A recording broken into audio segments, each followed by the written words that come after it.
आइए सुनते हैं बिरबल कुर्रे की आवाज में सतनाम पंथी गीत। सत्यपुर से ला मैं बलावा दोनों हाथ ला जोड़ी के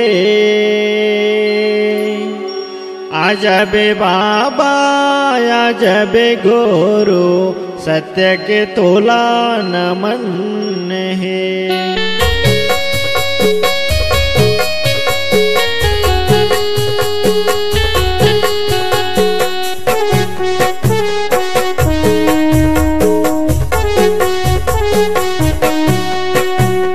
बाबा बाबा बाबा तोरे 18 दिसंबर मनावत होगा।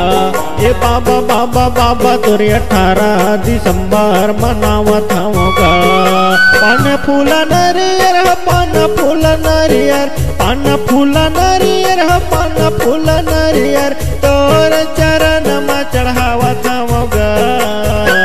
ये बाबा बाबा बाबा तोरे 18 दिसंबर मनावत होगा। ये बाबा बाबा बाबा तोरे 18 दिसंबर मनावत होगा।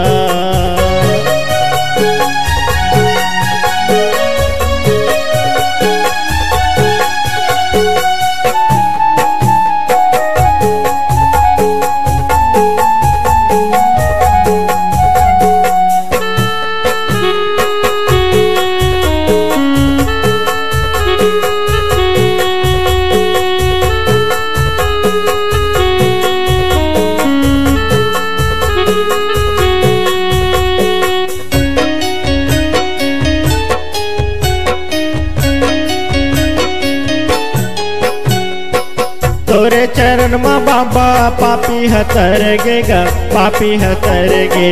तोरे आशीष पाके बांझन के गोदी भर गे बांझन के गोदी भर गे।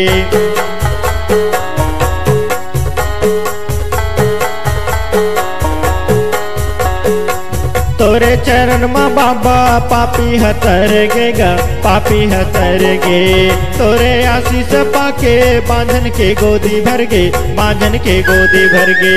श्वेत के गदिया हो श्वेत के गदिया श्वेत के गदिया हो श्वेत के गदिया तोरे बड़े आसन लगाए होगा। बाबा बाबा बाबा तोरे 18 दिसंबर मनावत होगा। हे बाबा बाबा बाबा तोरे 18 दिसंबर मनावत होगा।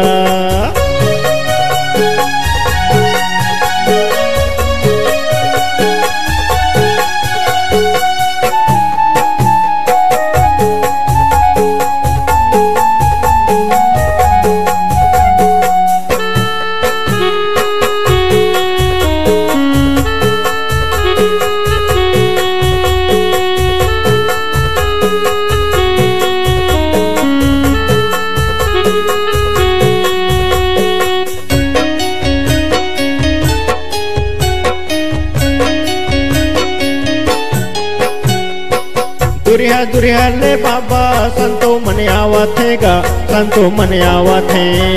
आके चरण में बाबा भाग जगावत गा भाग जगावत है।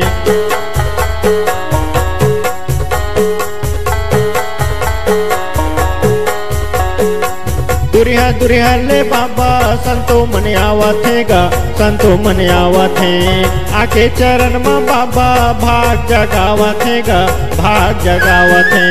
जगमग दिया नगा जगमग दिया ना जगमग दिया नगा जगमग दिया ना तोरे मंदिर में जलावत होगा। ये बाबा बाबा बाबा तोरे 18 दिसंबर मनावत होगा। ये बाबा बाबा बाबा तोरे 18 दिसंबर मनावत होगा।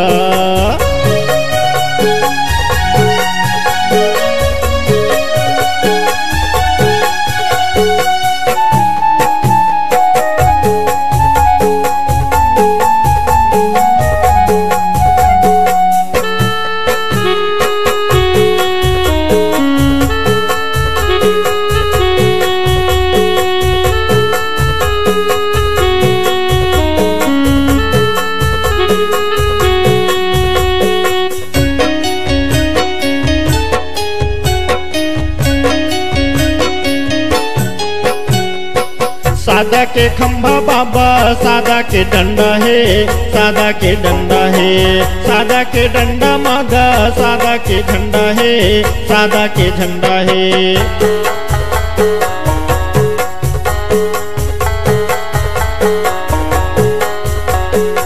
सादा के खंभा बाबा सादा के डंडा है, सादा के डंडा है, सादा के डंडा मागा सादा के झंडा है, सादा के झंडा है। बीरबल कुर्रे बाबा बीरबल कुर्रेगा, बीरबल कुर्रे बाबा बीरबल कुर्रेगा, पंथी मंगल तोरे गावत होगा। ए बाबा बाबा बाबा तोरे 18 दिसंबर मनावत होगा। ए बाबा बाबा बाबा तोरे 18 दिसंबर मनावत होगा। पान फूल नरियर पान फूल नरियर, पान फूल नरियर पान फूल नरियर, तोर चरण में चढ़ावत होगा। ए बाबा बाबा बाबा तोरे 18 दिसंबर मनावत होगा।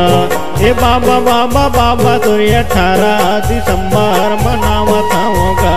ए बाबा बाबा बाबा तोरे 18 दिसंबर मनावत होगा। ए बाबा बाबा बाबा तोरे 18 दिसंबर मनावत होगा। छत्तीसगढ़ी गीत रिकॉर्डिंग हेतु संपर्क करें कोयल studio Ravidas Nagar Kawardha. Mobile number है 98 27 12 29 64। धन्यवाद।